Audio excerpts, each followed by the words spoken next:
Oh boy, hey everybody. This is Preston Poulter with Pocket Jacks Comics. Taking a break from Twitter. Woo! Who's being mad on Twitter? Don't go on there, it's pretty scary.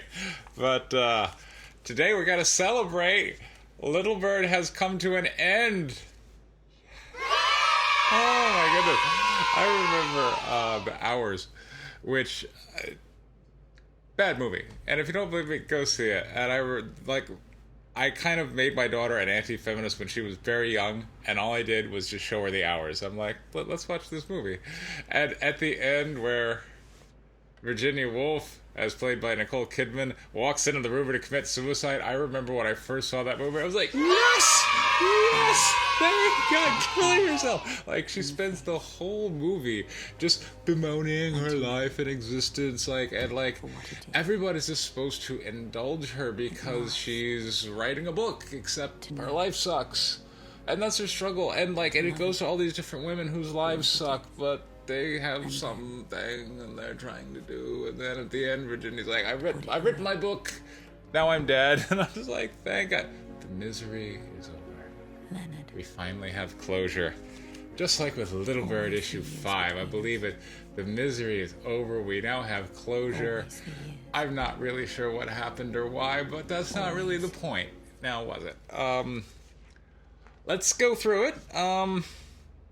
It started out as trippy social justice porn, and that's where it ends up. So, Littlle Bird was rescued by his brother in the last issue, who got incinerated. So now we got the bishop, and the bishop's forces are coming down on Elder's Hope, and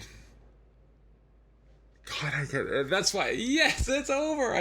But my mind rebels against trying to understand this bizarre stuff. So we've got Mother Superior, who's talking with the bishop and this guy who has glasses but no eyes, and then we got Littlle Bird, who's so finally we find some coherent plot line. We got Littlle Bird, who's back at Elder's Hope because she's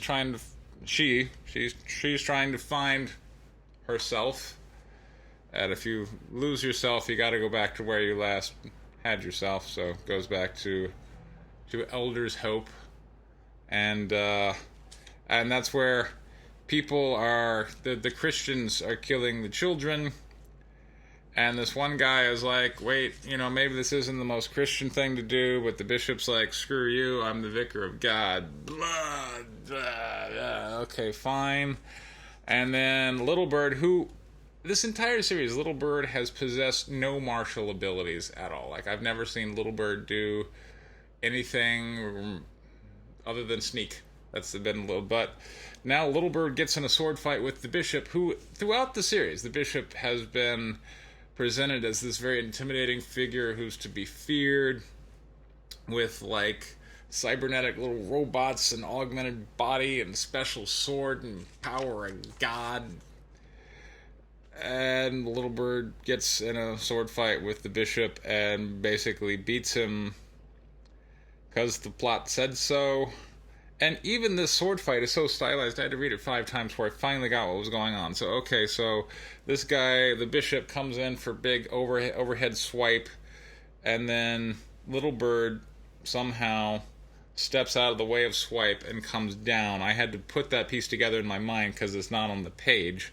So Littlle Bird steps out of the way, comes in with an overhead swipe, cutting off the arm, and then the bishop runs off. Now, if you just look at the page, you wonder, why is the bishop running off? Why is he bleeding? What's going on? Where's his arm? You have to put together the off-screen action to go, oh, he got his arm cut off. Okay, fine, now it makes sense.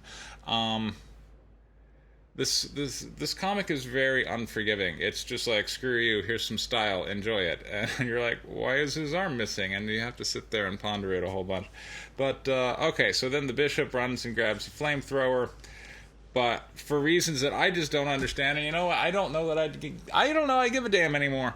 The bishop ends up in a machine that is spinny and sucks him out into nothing. I don't know where this machine came from. I don't know how it got turned on. He's in a machine and now he's gone. Yay! I'm like, hooray! Okay, Bishop's gone. Okay, I guess that gets us closer to the end of the story.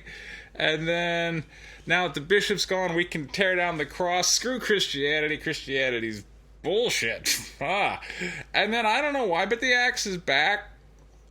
The axe was dead. In the script, they even say the axe was... In this particular issue, they're like, oh, the axe is dead. But the axe isn't dead anymore, because the Bishop's gone. And you know what? Who else cares? There's happiness, and now that the Bishop's gone and we've torn down the cross, we can all be happy, and I'm happy because I don't have to read any more of these stupid comics anyway. So that was Littlle Bird issue 5. Well, we got through it. That's the important thing. We got through it.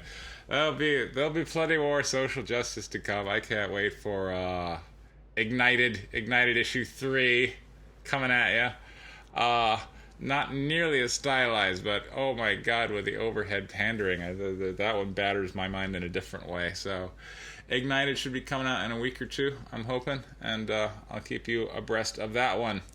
Meanwhile, we're gearing up for my launch for issue 3 of White Lily on Indiegogo. Tomorrow, the overseas printer, oh my god, the overseas printers.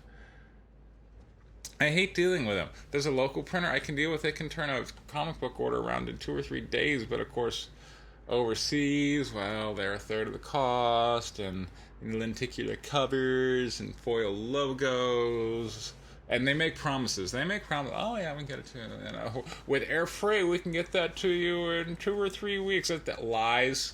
Total lies. What am I, 6 weeks after paying for this thing? And now they're like, oh, we had some problem formatting the file. I'm like, couldn't you have maybe known that when I gave you the file 6 weeks ago? It's the weird thing. Like, I'm the one in the storytelling business. They're the ones in the printing business. I give them money. It's supposed to give me books, but instead I give them money and they give me stories. I'm like, I'm the storyteller. You just make the damn books. But tomorrow, supposedly, I'm supposed to have proofs available from the printer for the go-ahead for issue 3, and then we'll get the Kickstarter fulfilled, and then it'll be on to issue 4, and I can't wait, because issue 4 is great. I've been sharing it with people, and it's been getting really good reviews, and I'm glad. So that's all coming at you. Meanwhile, everybody, this has been Preston Poulter with Pocket Jacks Comics. Thank you very much for your time.